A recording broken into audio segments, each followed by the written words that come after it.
해밍웨이의 치열한 생애와 노인과 바다. 어니스트 해밍웨이는 20세기 미국 문학을 대표하는 작가 중 한 명입니다. 그는 간결하고 강렬한 문체로 인간의 본성과 삶의 의미를 탐구하며 전쟁, 투호, 사냥 등 극한 상황 속에서 드러나는 인간의 용기와 의지를 생생하게 묘사했습니다. 해밍웨이는 전 세계인의 사랑을 받으며 퓰리처상과 노벨 문학상의 명성에 빛나는 소설가였지만 어떤 의미에서 그만큼 죽음을 의식하며 살아온 작가도 드물 것 같다. 그는 누구도 흉내내기 어려운 행동의 작가였다. 그리고 20세기 미국 문단을 대표했던 미국 남성의 이상적인 표상이었다. 해밍웨이는 늙어서도 자신이 늙는다는 것을 극도로 싫어했고 노인 취급을 당하는 것을 모욕으로 받아들였다. 그래서 킬리만자로 등 아프리카를 돌아다니며 사냥을 하고 카리브해에서 며칠씩 파도와 싸우며 대어 낚시에 열중하기도 했다. 그는 경비행기 사고로 3번이나 죽을 뻔했다. 그의 일생은 누구를 위하여 종을 울리나처럼 도전과 모험의 연속이었다. 해밍웨이의 생은 모험으로 가득했고 삶과 승부를 겨루는 폭력은 그의 작품에 정착했다. 그는 평생 전쟁에 몰두했다. 이탈리아, 터키, 스페인, 중국, 프랑스 등에서 전쟁이 있는 곳에 그가 있었다. 전쟁의 허무, 무기와 자위거라와 동지의 누구를 위해 종은 울리나는 전쟁 문학의 걸작을 낳았다. 제2차 세계대전 중에는 쿠바에서 대독일 사설 첩보망을 조직했다.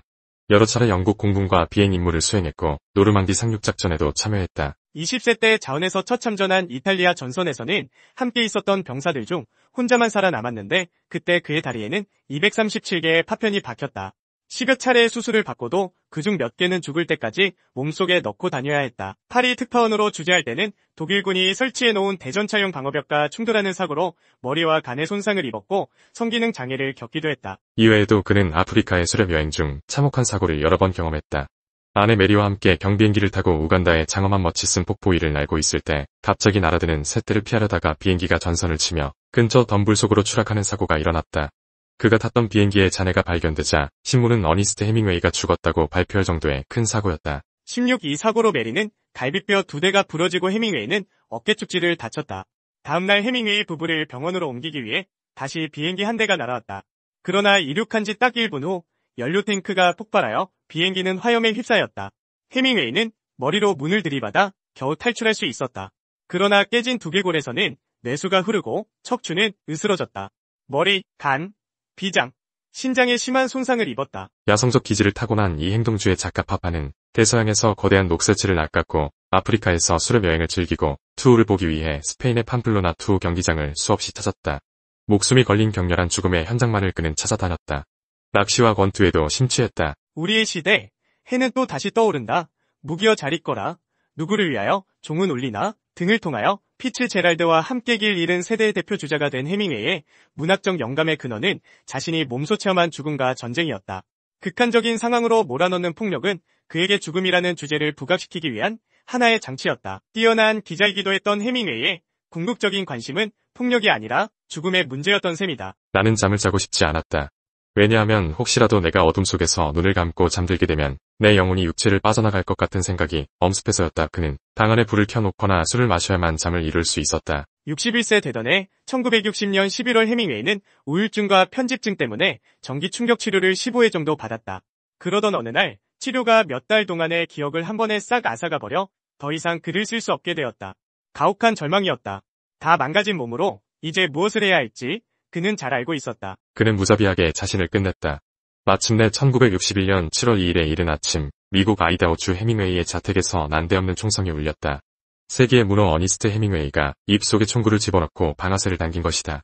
그가 늘 애용하던 12구경 쌍발 엽총은 그의 머리를 날리고 입과 턱, 양쪽 뺨의 일부만을 남겼을 뿐이다. 이로써 그 망할 놈의 어마어마한 공허감과 허무감을 떨쳐버릴 수가 없어라던 그의 말도 과거가 되고 말았다. 자신의 예술, 그리고 자신의 신념에 따라 살기 위해 스스로 죽음을 택했던 어니스트 해밍웨이의 도망가는 삶이란 그에게는 있을 수 없을 테니까. 해밍웨이에게 퓰리처상과 노벨문학상을 안겨준 노인과 바다는 다름 아닌 그의 말년의 자화상이다. 고기 한 마리 잡지 못하고 84일을 바다에서 헤매는 쿠바의 늙은 어부 산티아고의 이야기 노인과 바다를 통하여 해밍웨이가 우리에게 가르쳐 주려고 했던 것이 바로 그것이 아니었을까? 산티아고는 결사적인 마음으로 고깃배를 몰아 멕시코만으로 멀찍이 나갔다. 마침내 그는 거대한 돛새치 한 마리를 낚시에 꿰지만 이 물고기는 배를 더욱 먼 바다로 끌고 나간다. 밤과 낮이 바뀌는 동안 필사적인 삶과 죽음의 투쟁이 계속된다. 내가 날 죽이고 있구나. 하지만 너는 나를 죽일 권리가 있어. 난 너처럼 거대하고 아름답고 태연하고 고결한 존재를 보지 못했단다. 내 형제야 이리 와서 날 죽이렴. 누가 죽이고 누가 죽든 난 상관하지 않으마. 몇 날 며칠 밤을 혼자 바다에서 떠돌며 노인은 하늘과 바다와 대화를 나누며 자연과 하나가 되는 합의를 경험한다. 이제 그는 고기가 자신을 죽여도 좋다고 생각하기에 이른다. 1대1의 끊임없는 생사의 사투 속에서 이제 죽음의 공포는 그에게서 보이지 않았다. 산티아고는 이미 생사의 구분을 넘어선 초탈의 경지에 이르렀던 것이다. 드디어 그는 떼어를 낚았다. 돌아오는 길의 살점은 상어떼에게 다 뜯기고 비록 뼈만 앙상하게 남았지만 그는 그것으로 충분했다. 치열한 생을 스스로 개척했던 해밍웨이, 보통 사람은 2번 태어나도 감히 범접조차 하지 못할 부와 명성을 거머쥐었던 그에게 있어 성공이란 과연 어떤 의미였을까? 그가 종국에 가서 발견한 것은 과연 무엇이었을까? 마지막에 그가 발견한 것은 낚시배 옆구리에 앙상한 뼈만 남은 고기를 달고 돌아오는 노인의 모습, 바로 그것 아니었을까? 죽기 전 해밍웨이는 아프리카에서 대자연과 하나가 되고자 했다. 동틀 무렵 진실이었던 것이 한낮에는 거짓이 되는 아프리카의 내면에 스미고자 했다. 술도 물보다 독하지 않은 유일한 곳, 그곳에서 그는 한 마리 킬리만자로의 표범이었다. 킬리만자로의 정상에는 얼어 죽은 한 마리 표범의 시체가 있다. 표범이 이처럼 높은 곳에 무엇을 찾으러 올라왔는지는 아무도 설명해주지 않는다. 킬리만자로의 눈. 이 비디오가 유용했다면 좋아요와 구독 버튼을 눌러주세요. 건강한 삶을 위한 더 많은 팁을 공유할 테니 계속해서 성필원 채널을 지켜봐주세요. 감사합니다.